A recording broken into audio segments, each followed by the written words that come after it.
في البراغي هاي على الطرفين لازم نبطلهم سبوانة رقم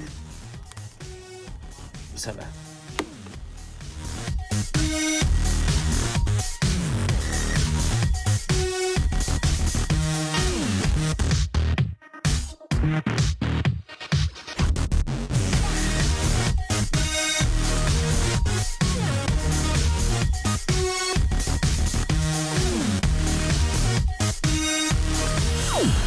وبعد عناء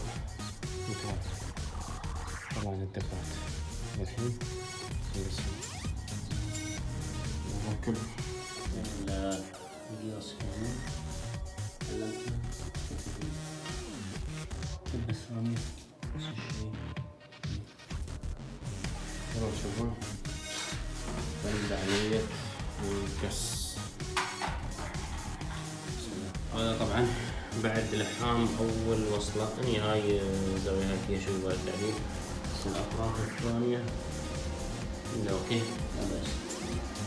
مقبل دعم مثل ما تشوفون الوصلة هذه لعنة بخيري لما دش الداخل. طبعا عندكم العصا مال الجير هذا، تسمعون الصوت البيب هذا ما بترم الدخلة إلا لما ترد العصا هاي، وكذا يرد تحط الغيار في الإن.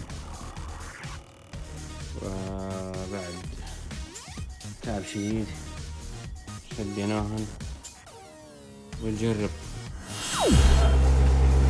بعد عناء طويل طبعا شغلنا الجزوز، ولو ان في نقطة بسيطة استمتعوا.